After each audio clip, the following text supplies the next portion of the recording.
Hello friends, I am Farhan Mir. Welcome back to our channel. Market के weekly dose में दोस्तों आपका बहुत बहुत स्वागत है। इस वीडियो में हम लोग ये डिस्कस करेंगे कि लास्ट वीक में क्या इंपॉर्टेंट न्यूज़ थी, क्या इंपॉर्टेंट इवेंट्स थे, इसकी बात करेंगे।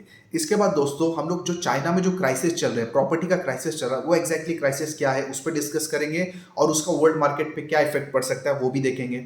उसके बाद दोस्तों ये जो चाइना और ताइवान में जो वॉर चल रही है उसका एक्चुअल रीजन क्या है, क्यों दोनों आपस में लड़ रहे हैं और पूरा वर्ल्ड इनसे क्या चाहता है, इस पर भी डिस्कस करेंगे। इसके अलावा निफ्टी बैंक निफ्टी का एनालिसिस करेंगे, डिफरेंट सेक्टर्स की बात करेंगे, ग्लोबल मार्केट्स देखेंगे, gold silver rupee dollar crude oil, ये सब एनालिसिस करके ये देखने की कोशिश करेंगे कि आने वाले हफ्ते में मार्केट के लिए क्या पॉसिबिलिटीज बन रही है। क्या हमने अपना टॉप लगा लिया है और यहाँ से करेक्शन बहुत ज्यादा बढ़ने वाली है, या ये जस्ट एक रनिंग करेक्शन है और हम लोग ऑल टाइम हाई को अप्रोच कर रहे हैं। ये कंप्लीट एनालिसिस दोस्तों आपको इस वीडियो में मिलेगी। बहुत सारे इंपॉर्टेंट साइकोलॉजिकल पॉइंट्स भी डिस्कस करेंगे, बहुत सारे न्यूज़ भी डिस्कस करेंगे। तो वीडियो को पूरा देखिए, आपके नॉलेज में जरूर इजाफा होगा। तो चलो दोस्तों शुरू करते हैं। तो इस वीडियो की शुरुआत में दोस्तों सबसे पहले तो मैं आपको एक दुखद खबर दे दूं जो हम लोग को ऑलरेडी पता है। 14 अगस्त को राकेश झुनझुनवाला साहब का इंतकाल हो गया। Big bull Rakesh Jhunjhunwala. अगर आप मुझे पूछोगे कि अपने स्टॉक मार्केट करियर में कोई एक शख्स या कोई एक हस्ती जिससे मैंने सबसे ज़्यादा सीखा है, तो नो डाउट वो राकेश झुनझुनवाला ही हैं।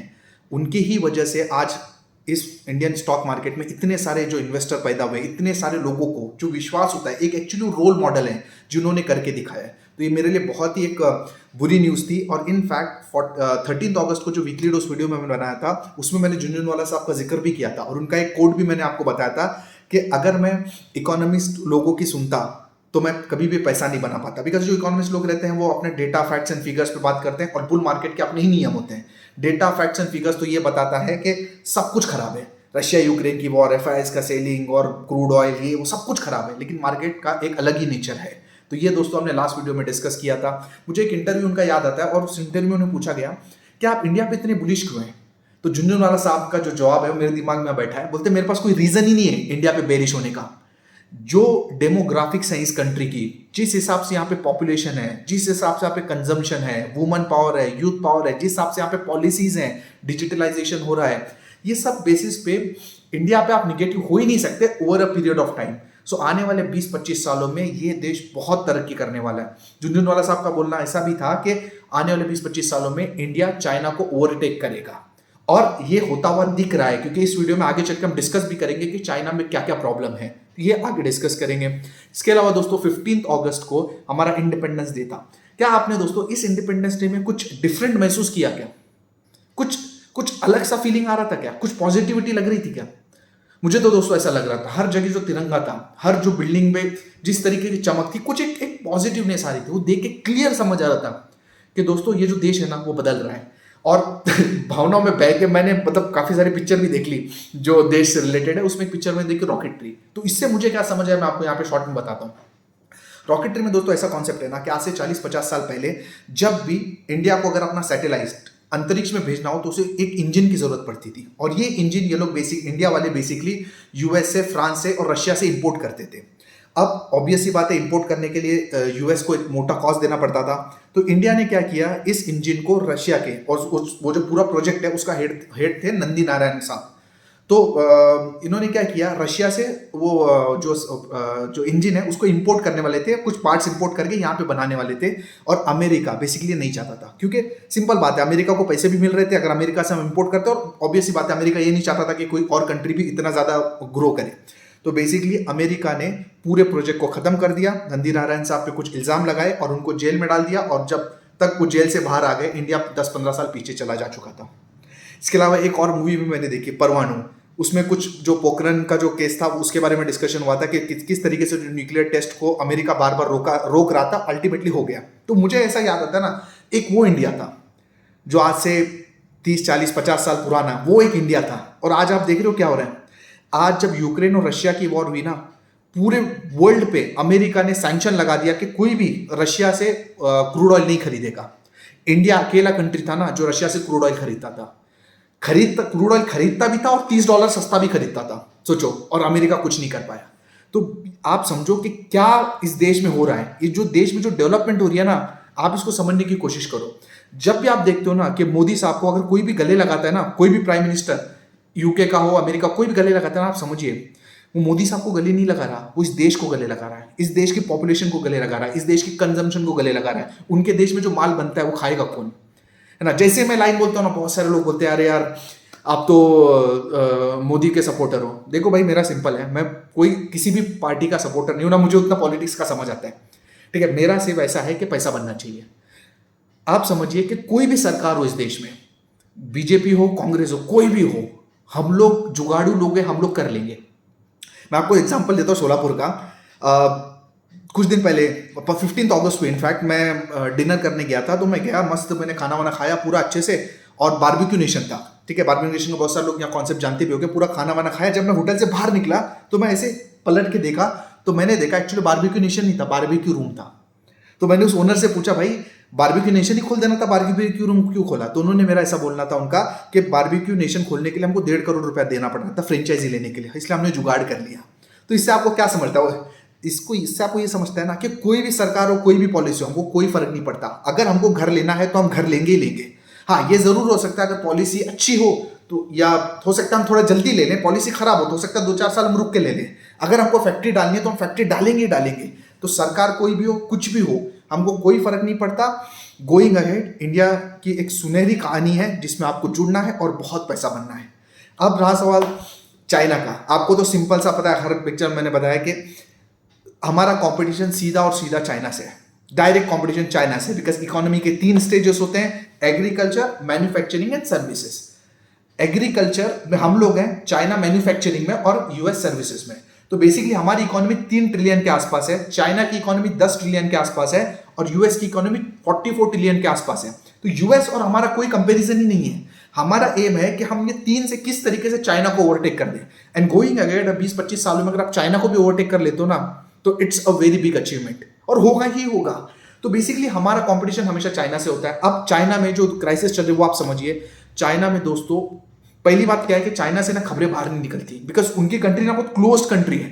वो बहुत सारी न्यूज वगैरह को मैनिपुलेट कर देते हैं। ऐसे आपने देखा कोविड के टाइम पे भी हुआ, जब बहुत ज्यादा क्राइसिस बढ़ गया तब बाहर निकली थी न्यूज। बट फिलहाल अगर आप देखोगे ना तो चाइना में कुछ प्रॉपर्टी का क्राइसिस चल रहा है। अगर वो क्राइसिस की बात करें तो अभी ऐसी खबर आई है कि चाइना में जो बैंक्स है उन्होंने जो डेवलपर्स है, जो बिल्डर्स हैं, उन्होंने एक्चुअली अपने प्रोजेक्ट बनाने से इनकार कर दिया है क्योंकि उनके पास पैसा नहीं है। अब प्रॉब्लम ये है कि डेवलपर्स के पास एक्चुअली पैसा ही नहीं है प्रोजेक्ट बनाने के लिए। अब इसकी वजह से क्या हो रहा है कि जो लोगों ने रियल एस्टेट पे इन्वेस्ट किया हुआ है चाइना में, एक्चुअली उनके पूरे प्रोजेक्ट रियल एस्टेट के अटक चुके हैं। अब प्रॉब्लम ये है कि जो बैंक्स हैं, बैंक्स ने एक्चुअली डेवलपर को पैसे दिए हुए हैं। अब जो लोकल पब्लिक है उनका पूरा पैसा भी बैंक में अटका हुआ है। अभी जब बैंक के पास जा रहे हैं पैसा देने के लिए, तो हालांकि बैंक्स के बुक्स में है कि ये लोग का डिपॉजिट है हमारे पास, लेकिन इनके पास पैसा ही नहीं क्योंकि ये लोग ने रियल एस्टेट प्रोजेक्ट वालों को दिया हुआ है और रियल एस्टेट प्रोजेक्ट वाले कंप्लीट नहीं कर पा रहे हैं। तो देखा जाए तो मतलब जो आम आदमी है चाइना का, वो हर तरीके से फंस चुका है। वो ना कि उसका बिल्डर ना प्रोजेक्ट्स बना रहा है, ना बैंक उनको पैसा दे रही क्योंकि बैंक का पैसा प्रोजेक्ट में लगा हुआ है। मतलब ये पूरा सर्कल में चाइना एकदम बर्बाद हो चुका है, सब कुछ एकदम घुस चुका है। और इसकी शुरुआत अगर आप देखोगे ना तो इसकी शुरुआत एक्चुअली लास्ट ईयर भी थी। अगर आपको पता हो, एवरग्रांडे का एक मैटर आया हुआ था, जो मैटर को बहुत जल्दी दबा दिया गया क्योंकि चाइना इसे मैटर को बहुत जल्दी दबा देता है। तो एवरग्रांडे ने सबसे पहले 8 करोड़ 35 लाख का डिफॉल्ट किया था। वो चाइना की second biggest real estate company थी, और इतनी बड़ी कंपनी है ना, अगर आप देखोगे उसका जो पूरा जो कंपनी है वो एक्चुअली चाइना की पूरी जीडीपी का 2% के बराबर है, और उस पर जो लोन है ना वो चाइना की पूरी लोन बुक का 16% के आसपास का लोन है। मतलब इतनी बड़ी कंपनी एक्चुअली लास्ट ईयर में डिफॉल्ट करने की कगार पे आ गई थी, लेकिन इस पूरे मैटर को दबा दिया गया। अब धीरे धीरे खबरें आ रही है कि बहुत सारी अदर रियल एस्टेट कंपनी भी डिफॉल्ट करे क्योंकि उनके पास पैसा ही नहीं है। बैंक ने उनको पैसा दिया, लेकिन अभी जो होम बायर्स हैं वो लोग, बैंक ने उनको पैसा दिया और वो लोग प्रोजेक्ट अपने कंप्लीट नहीं कर पाए, और जो आम आदमी है वो भी अपने लोन भर नहीं पा रहा है क्योंकि उनके पास भी पैसा नहीं है। तो ये जो कुछ तो भी ऐसा जो खिचड़ी पक रही है, अगर ये खिचड़ी आप समझिए चाइना तक सीमित है तो हमारे लिए बहुत अच्छा है। देखना पड़ेगा इसका इफेक्ट कितना बड़ा होता है। अगर ये चाइना तक ही सीमित है तो हमारे लिए बेहतर है। अगर ये बाहर निकला, कुछ बड़ा इसमें इश्यू आता है, तो ये क्राइसिस थोड़ा सा बड़ा भी बन सकता है। बट अभी इस पे बोलना बहुत जल्दबाजी है। बस बैक ऑफ द माइंड रखिए कि कुछ चल रहा है चाइना में जो ठीक नहीं है। अगर चाइना तक है तो बहुत बढ़िया, लड़ते रहो, जो करना है करो, हमारे लिए बेनिफिट है। अब जो नेक्स्ट क्वेश्चन आता है, चाइना और ताइवान का क्या मसला है। एक्चुअली ये जो प्रॉब्लम है ना, ये वर्ल्ड वॉर 2 के टाइम पे चालू हुई थी। वर्ल्ड वॉर 2 में एक्चुअली चाइना में ना 2 पार्टीज थी, एक कम्युनिस्ट पार्टी थी और एक नेशनलिस्ट पार्टी थी। जो कम्युनिस्ट पार्टी है उनके जो प्रेसिडेंट थे वो थे माओ जिदान की, और जो नेशनलिस्ट पार्टी है उनके जो प्रेसिडेंट थे वो थे चियांग काइसेक। तो सीन ऐसा था, जो कम्युनिस्ट और नेशनलिस्ट पार्टी ना चाइना में आपस में लड़ रहे थे, उतने में वर्ल्ड वॉर 2 चालू हो गई। जापान चाइना में हमला कर दिया जापान ने। तो ऐसा था, आपस में लड़ रहे थे। अब जापान और चाइना लड़ रहे थे बिकॉज ये लोग ने सोचा छोड़ो अपना मसला बाद में देखते हैं, पहले जापान से लड़ लेते हैं। उतने में अमेरिका ने जापान को बर्बाद कर दिया, अब बचा चाइना। अभी जो दोनों जो पार्टी थी ये चाइना में आपस में लड़ ली। अब इनमें डिस्प्यूट हो गया। एक जो पार्टी है, जो कम्युनिस्ट पार्टी है, जो माओ की जो पार्टी है, ये एक्चुअली बन गया चाइना। जो मेन जो चाइना आप देखते हो ये एक्चुअली कम्युनिस्ट पार्टी है। माओ की जो पार्टी थी वो चाइना बन गया और इसका नाम रखा गया पीपल्स रिपब्लिक ऑफ चाइना। और जो दूसरा जो लीडर था, नेशनलिस्ट लीडर, वो चला गया ताइवान में। उन्होंने वो चाइना से हट के छोटा सा कंट्री उन्होंने बना लिया, उसका नाम उन्होंने रख दिया चाइना और उसको बोलते हैं रिपब्लिक ऑफ चाइना। फिर गोइंग एड ये दोनों के आपस में इंटरनेशनल क्लासेस चलते रहे। ये चाइना बढ़ता गया, ताइवान उतना नहीं बढ़ा, लेकिन इकोनॉमी के मामले में काफी बढ़ गया। अब इनका बोलना है कि ये हमारा है और ये इनका बोलना है ये हमारा है। अब इनका बोलना तो भाई जायज नहीं दिखता, छोटे से देश है, लेकिन इनका फिर भी बोलना है चाइना हमारा है। ये डिस्प्यूट चलता गया। अभी ताइवान भले ही बहुत छोटा कंट्री है, लेकिन आप समझिए कि ये जो सेमीकंडक्टर जो चिप्स होती हैं, इसका 60% पूरे वर्ल्ड का प्रोडक्शन ताइवान में होता है। और ये सेमीकंडक्टर चिप बहुत इंपॉर्टेंट चिप है, हर इलेक्ट्रॉनिक डिवाइस में लगती है। हर जहां जो भी ऑटोमेटिक चीजें हैं, जहां आप बोलो गाड़ी बोलो, एसी बोलो, फ्रिज बोलो, इनफैक्ट आपके जो सिम कार्ड्स भी हैं, जो आपको वो ब्लू जो येलो वाली चिप दिखती है ना, वो एक्चुअली सेमीकंडक्टर चिप है। तो अब चाइना क्या चाहता है? चाइना ये चाहता है कि ताइवान हमारे पास आ जाए, ताकि अगर, क्योंकि बहुत छोटा देश है लेकिन बहुत इकोनॉमिकली पावरफुल है, तो अपने साथ जुड़ना चाहता है। अब पूरा वर्ल्ड क्या चाहता है? पूरे वर्ल्ड ये चाहती है कि जो ताइवान और चाइना एक ना हो, बिकॉज अगर चाइना और ताइवान एक हो गए तो चाइना की ताकत बहुत बढ़ जाएगी। इसलिए अमेरिका चाहता है कि ताइवान उसके साथ ना जाए। इसलिए अमेरिका क्या कर रहा है? थोड़ा थोड़ा ताइवान को सपोर्ट कर रहा है। तो ये पूरी चाइना और ताइवान की कहानी है। होना जाना उस कहानी में कुछ नहीं है, आप समझिए। अमेरिका में हिम्मत नहीं है, उसकी इकोनॉमी पूरी बर्बाद हो चुकी है कि वो डायरेक्ट लड़े। और चाइना में आपको मैंने ऑलरेडी क्राइसिस बता दिया। और हालांकि आप देखिए, चाइना ऐसी कंट्री है ही नहीं जो लड़ती है। चाइना हमेशा अपनी मैन्युफैक्चरिंग के लिए जानी जाती है, और उनकी हालत भी इतनी खराब है ना, वो भी नहीं लड़ने वाले। तो गोइंग अहेड ये प्रॉब्लम यहाँ पे जाके सॉल्व होने वाला है। तो ये तो कुछ दोस्तों इंपॉर्टेंट न्यूज इवेंट्स थे, कुछ साइकोलॉजिकल पॉइंट्स थे। अब आप लोग चलते हैं और अपनी निफ्टी और बैंक निफ्टी की बात कर लेते हैं। तो ये दोस्तों निफ्टी का चार्ट आपके सामने आ चुका है। अब आप देख सकते हैं कि हर जगह पे एक ही खबर थी कि निफ्टी की आरएसआई बहुत ज्यादा हो चुकी है, निफ्टी बहुत ओवरबॉट हो चुकी है, निफ्टी को अब गिरना चाहिए। आप देखिए यहाँ पे थर्सडे के दिन अगर आप निफ्टी के आरएसआई चेक करोगे तो वो करीब करीब 83 के ऊपर है। और हिस्ट्री में 2008 के बाद सिर्फ ये तीसरा मौका ऐसा है जब आरएसआई 83 के ऊपर हो गई थी। मतलब मार्केट इतनी ज्यादा ओवरबॉट थी। तो कुछ फर्क पड़ता है? कुछ भी नहीं। एक दिन की गिरावट और आज आपकी आरएसआई 72 हो गई, बात खत्म है ना। तो जस्ट ये आरएसआई को इतना ज्यादा ओवरवेटेज देके कोई मतलब नहीं। एक आध दो दिन और मार्केट में गिर गई ना तो आरएसआई आपकी 60-65 पे आ जाएगी, विच इज वेरी नॉर्मल। तो अगर आप देखोगे अब ये जो करेक्शन मार्केट ने यहाँ से ट्रिगर किया, इनफैक्ट लास्ट वीडियो में हमने डिस्कस किया था जब हम लोग 17,700 के आसपास थे, तब ये इसके आसपास थे, ये यहाँ पे। तो मैंने आपको बोला था कि सबको लग रहा है मार्केट यहाँ से घूमेगी, यहाँ से घूमने का चांस नहीं है, क्योंकि ये एक्चुअली ये ट्रेंड लाइन तो सभी को दिख रही है ना, इसलिए मार्केट थोड़ा सा ऊपर जाएगी और 18,000 के आसपास से घूमेगी। तो एक्जैक्टली 18,000 के आसपास से मार्केट ने एक छोटा सा यहाँ पे करेक्शन दिया हुआ है। अब गोइंग फॉरवर्ड क्वेश्चन ये आता है, अब ये एक्चुअली ऐसा एरिया बन चुका है ना जहाँ पे हर कोई सेलर है, हर कोई सेलर है। जो बायर है उसकी भी हिम्मत नहीं लेने की, और जो सेलर है वो तो चाहता ही है भाई कोई कहीं पे बेच दूं। तो यहाँ पे मार्केट इतनी लाइट है ना, मैं डेटा देख रहा था कि पिछले 10 सालों में चौथा या पांचवा टाइम ऐसा था जो इतने कम वॉल्यूम से मार्केट ऊपर जा रही थी, क्योंकि कोई था ही नहीं, लाइट एकदम लाइट वॉल्यूम थी। तो ये तो एक्सपेक्टेड था कि किसी भी दिन मार्केट झटका मारेगी, और मार्केट ने अब यहाँ पे एक झटका मार दिया नीचे का। और ये जो मूवमेंट हो रही थी ना धीरे धीरे धीरे धीरे, एक्चुअली मूवमेंट अच्छी है। जितना स्लोली आप बढ़ोगे ना उतना ही स्लोली आप गिरोगे। तो ये बहुत ही अच्छा मार्केट में पॉजिटिव साइन है। अब गोइंग अहेड क्या लगता है अपने को कि ये क्या यहाँ पे मार्केट का टॉप लग चुका है, यहाँ से बहुत बड़ी करेक्शन आने वाली है? ऐसा मुझे बिल्कुल भी नहीं लगता। हालांकि ये चीज मैं आपको बहुत लंबे टाइम से बोल रहा हूँ, हम लोग से यहीं से बात कर रहे हैं। जब 15,600-700 के आसपास थे तभी हमने वीडियो बना दिया था कि निफ्टी का टारगेट 21,000 है, और ये इसके आसपास हमने वीडियो बनाया था 16,600 के आसपास के 20,000 के ऊपर तो निफ्टी आपको इसी साल में दिखेगी। तो जब मेरा ये ब्रॉडर व्यू है तो ऑब्वियस ही बात है, ये जो करेक्शन है, ये करेक्शन भी मैं ऐसे मानता हूं कि बहुत जल्दी करेक्शन खत्म होने वाली है। और लास्ट वीडियो में भी हमने क्लियर दोस्तों डिस्कस कर लिया था कि कोई भी लेवल से जहां से निफ्टी घूमेगी वहां से 700 पॉइंट से ज्यादा करेक्शन मुझे नहीं दिखती। तो ये रीजन से अगर आप देखोगे तो अगर 18,000 से हम घूमें तो मैक्सिमम ये करेक्शन 17,300 तक जा सकती है। मैं मैक्सिमम हो रहा हूं, जाएगी वहां तक नहीं जाएगी वो भी मेरे को नहीं मालूम, लेकिन मैक्सिमम अगर जाएगी तो 17,300 तक। और आप समझिए ये करेक्शन ऐसी होगी, जाएगी निकल जाएगी, दैट्स इट। इसमें ऐसा नहीं होगा कि नीचे जाके मार्केट रुक जाए और मार्केट लोगों को मौका दे ताकि लोग ले पाए, ऐसा होगा ही नहीं। जो सब लोग सोच रहे ना वो लेवल तक मार्केट नहीं आएगी, सीधे आएगी और सीधे निकल जाएगी। और आप समझिए मार्केट भले ओवरबॉट है, स्टॉक्स ओवरबॉट बिल्कुल भी नहीं है, स्टॉक्स चले ही नहीं है। आप देखो मार्केट भले आपको 17-18 हजार के करीब दिख रही है, बट स्टॉक्स अभी भी, स्मॉल कैप इंडेक्स अभी भी देख सकते हो ऑलमोस्ट अपने ऑल टाइम हाई से 30% डाउन है। तो just by looking at the stocks, looking at the index, अपने अपने स्टॉक्स मत बेचिए। मार्केट बस आपके दिमाग के साथ यही खेलेगी, आप दिखाएगी कि मार्केट में 18,000 पे आ चुकी हूं। अब लास्ट टाइम हमने बात की थी कि ये लेवल ऐसे है ना जहां पे मार्केट अगर झटका मारेगी ना सब लोग निकल जाएंगे, क्योंकि ऐसे ही लोगों में डिसबिलीफ है। लोगों को क्या लग रहा है कि निफ्टी 18,000 तक आ गई, हमारे स्टॉक्स तो चले ही नहीं है, हमारे स्टॉक्स चले नहीं है, और अगर निफ्टी गिरी तो सोचो हमारे स्टॉक्स का क्या हो जाएगा, कितने सारे स्टॉक्स गिर जाएंगे। ये माइंडसेट लोगों का बना हुआ है। तो अगर मार्केट यहां पे थोड़ा सा और करेक्शन कर देती है ना, खत्म, एक रिटेल आदमी हिम्मत हार जाएगा। इतने टाइम से ले लेके परेशान है ना वो, यहाँ पे दम तोड़ देगा, बाहर निकल जाएगा और मार्केट यहाँ से निकल जाएगी। तो मेरा दोस्तों क्लियर व्यू है, अभी भी ये है, बहुत बड़ी करेक्शन यहाँ से मेरे को अभी भी नहीं दिखती। 18,000 से 700 पॉइंट, 17,300 इसके नीचे मेरे को जाता हुआ बिल्कुल भी नहीं दिखता। वहां तक भी जाएगा क्या, मेरे को वहां तक का भी अभी डाउट आ रहा है, वहां तक भी जाएगा बोल नहीं सकते। मेरे को लगता है इन बिटवीन घूम जाएगा। मार्केट बहुत जल्दी नीचे आएगी, बहुत जल्दी ऊपर आएगी, ऊपर जाएगी। ये अभी हमारा इस मार्केट पे व्यू है। अब अगर मैं बैंक निफ्टी के आपके साथ बात करूं तो अगेन बैंक निफ्टी में भी आप देख सकते हो कि ये जो लेवल है 38,000 के आसपास, जैसे वहां पे 17,300 के लेवल इंपॉर्टेंट बन जाते हैं, यहाँ पे 38,000 के आसपास के एक लेवल है, वहां तक बैंक निफ्टी आ सकती है। अगेन जिस तरीके से वहां पे निफ्टी करेक्शन करने वाली है उसी तरीके से मेरे ख्याल से बैंक निफ्टी में भी करेक्शन होने वाली है। इनफैक्ट अगर आप देखोगे मिड कैप इंडेक्स हो सकता है अपना जो ट्रेंड लाइन को उसने पास किया उसको यहाँ पे रिटेस्ट कर दे।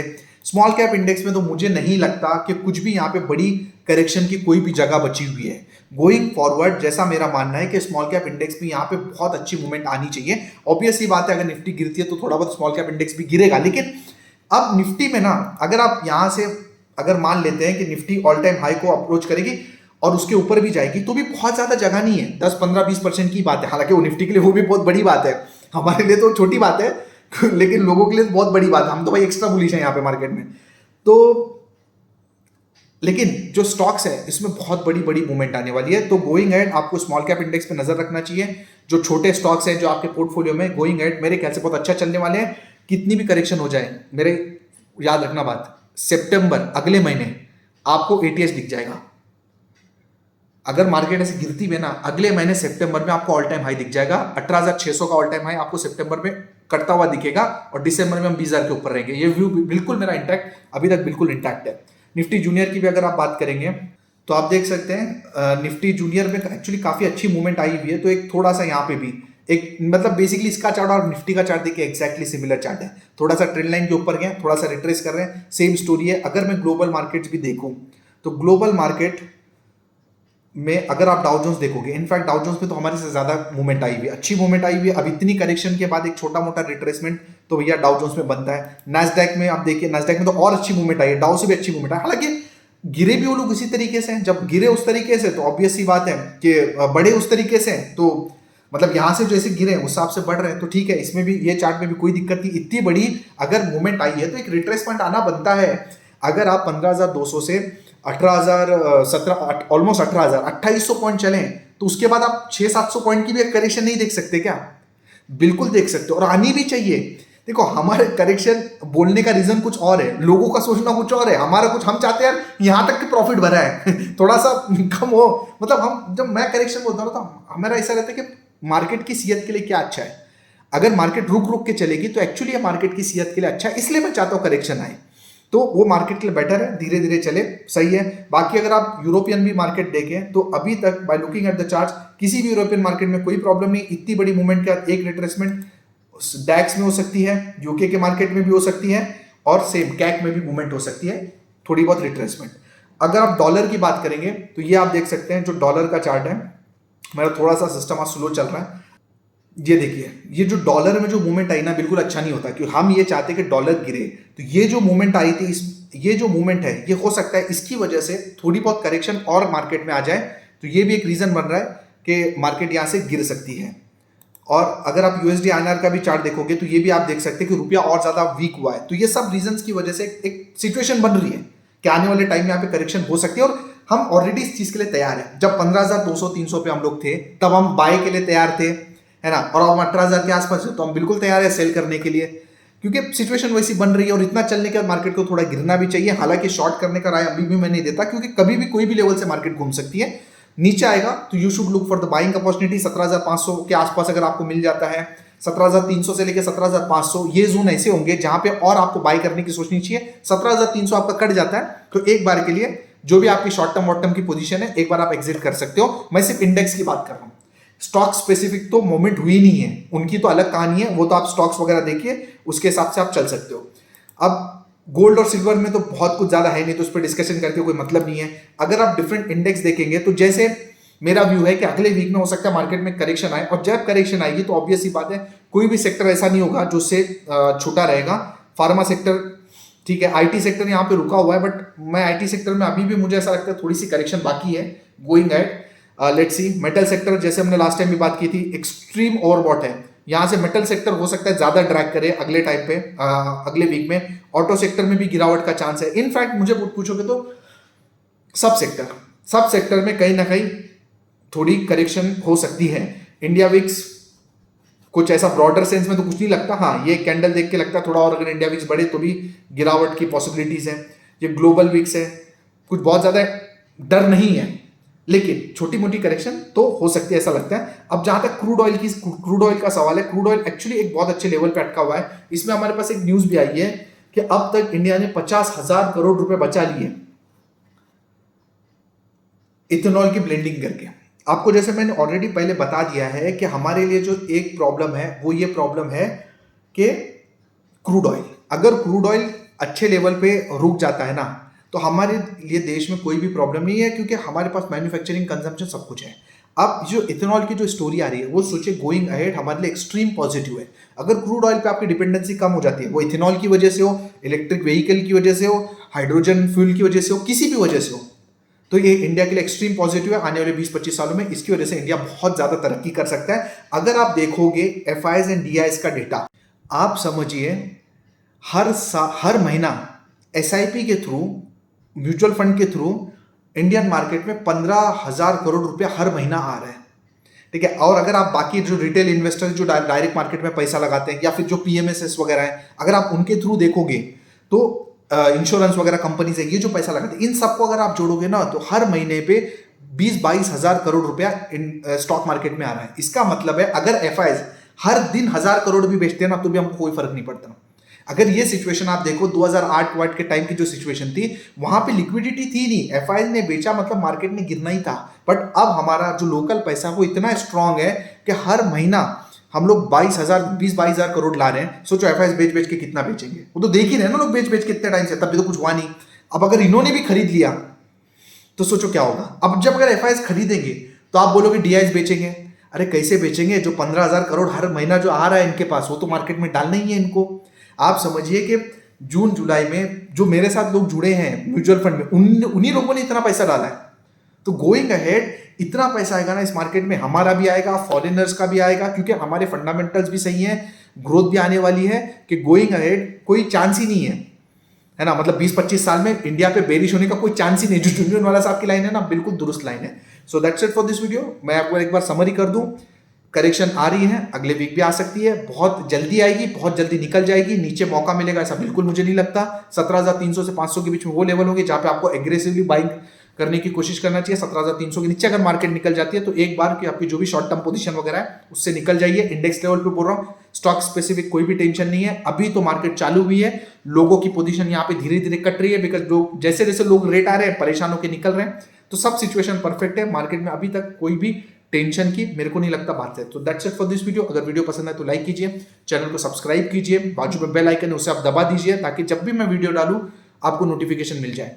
अगर आप सीखना चाहते हैं तो 22 अगस्त तक हमारा स्पेशल डिस्काउंट चल रहा है, उसे आप अवेल कीजिए। और आप उसके लिए मैंने डिस्क्रिप्शन में ऐप का लिंक दिया हुआ है, उसे आप एनरोल कीजिए, वहां से आप सीख सकते हो। अगर आप म्यूचुअल फंड में इन्वेस्ट करना चाहते हो, ये जो 20-25 साल की लंबी जर्नी जीना चाहते हो, करोड़ों बनाना चाहते हो, तो उसके लिए भी मैंने डिस्क्रिप्शन में ऐप का लिंक दिया हुआ है, उस पर जाइए, साइन अप कीजिए, मुझे व्हाट्सअप कीजिए, मैं आपसे 1-to-1 कन्वर्सेशन करूंगा, एक कॉल पे हम बात करेंगे, आपकी रिक्वायरमेंट समझेंगे।